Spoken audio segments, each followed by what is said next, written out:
everybody, this is the Wikstrand. So, the Academy Awards, sometimes they can throw a real curveball at you.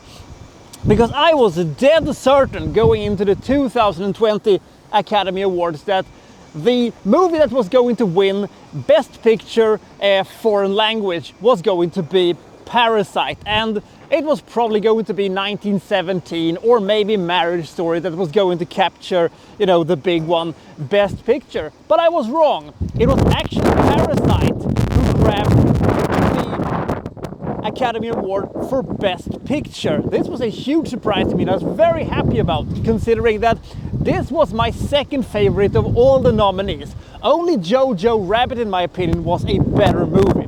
But what is this movie about? And do you think that you will like it? That's what we're gonna find out today. This is my review of Parasite.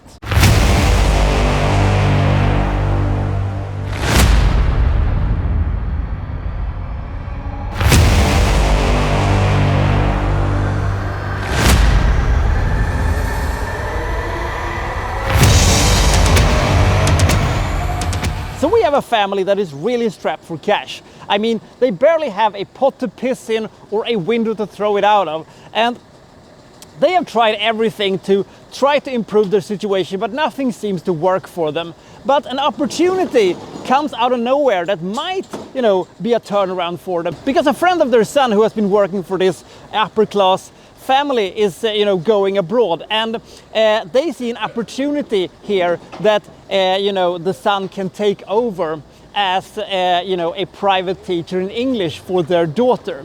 And once he's inside, he's able to, fool them that the other members of his family are very, very good at very specific things that, this wealthy family is lacking. So the mother becomes the maid, and the father becomes the chauffeur, and the daughter becomes a sort of, I would say, a picture-based psychology person of some description. Anyway, it's not that important.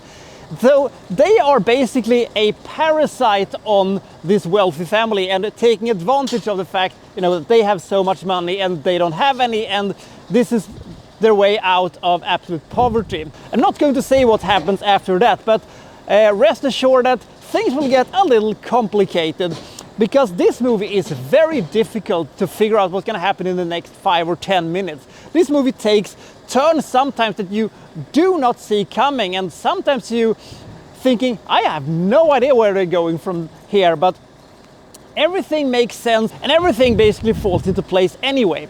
The thing is that this movie is so fascinating to watch, not only because it is such a unpredictable little thing we have in front of us, but it is also because the characters are so compelling.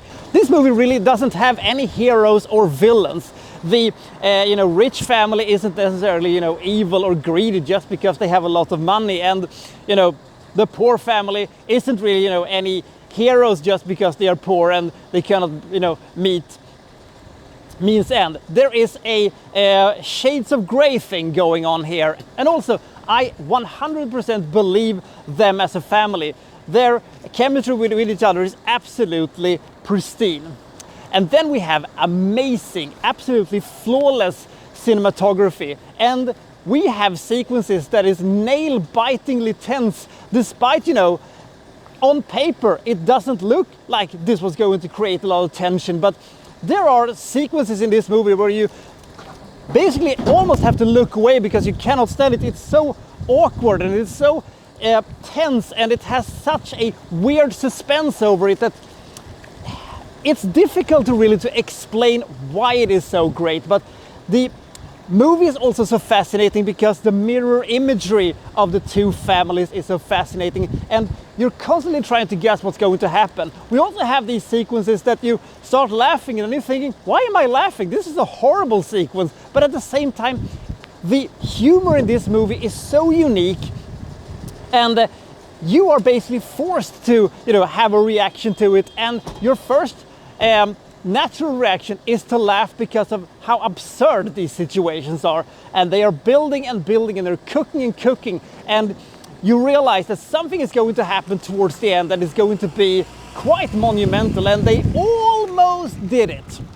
One of my few complaints about this movie is that I did not like the ending. I don't exactly know what type of an ending I would have liked for this movie to have, but I knew I didn't quite want this ending. There is probably, a lot of people have seen this movie who thinks that this ending is absolutely great, makes sense, and is the logical conclusion to the whole thing. But the thing is that I think that there are so many different endings you could have had to this movie that I'm sure that there are probably, a lot of people out there who thinks that the movie should have ended with this or that or this or that or this or that. I just didn't think that this was the most effective way of ending this movie, but maybe that's just me. The acting is absolutely amazing. The writing is absolutely flawless. The setup and the atmosphere that this movie has is absolutely great. I love the atmosphere in this movie. It's such a haunting and stressful atmosphere, despite there are really mundane things going on here. But Bong Joon-ho is a director who can, carve out fantastic sequences out of seemingly mundane or kind of bland sequences on paper. He's an absolute genius when it comes to that, and it is my favorite movie he has ever done. I love Snowpiercer, and I think that The Host is an absolutely great movie. This, however, must be considered his absolute masterpiece. This is such a unique movie. The only movie that almost kind of reminds me of it is the Greek movie Dogtooth that came out, what is a decade ago, or was it even longer? I can't quite remember. It has the same weird atmosphere to itself, and that's the same claustrophobic feel to itself. If you like Dogtooth, I think you're gonna love this movie, because I think this movie is even better. And sure, there are better Korean movies that have been made over the years, but I still think that this is an absolutely great movie that if you haven't seen it, you should watch it. It's a little difficult to pinpoint exactly what type of a genre you're walking into, because there is this weird element of absurdity and black comedy, and there is also a very, potent drama about greed and inequality, and there's also an almost Hitchcockian feel to itself with thriller elements that will have you on the edge of your seats for, almost the entire movie. Some people might argue that 132 minutes is a little excessive, but I think that it was able to function within this runtime pretty damn well. So if you haven't seen it and you have seen, his other works, and you are out for a interesting and fascinating and unique movie experience, Parasite is most definitely a movie for you. And once again, Song Kang-ho proves beyond a shadow of a doubt that he is the best and most diverse actor in South Korea. The man can play anything. He's a fucking chameleon. He's great in this movie. Everybody is great in this movie, but especially him. So, as I said, if you have never seen this movie, do see it, because it is going to be an experience. Love it or hate it, you will never see a movie quite like this again for a long time.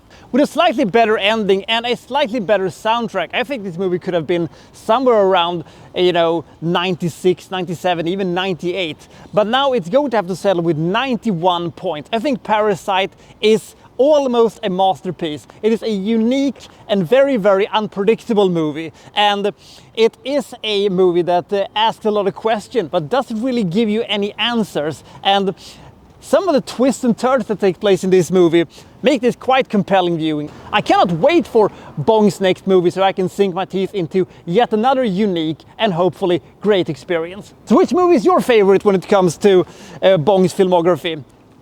Comment below, and I'll see you next time from, so-and-so reviewing, such and such. Thank you for watching. Thank you very much.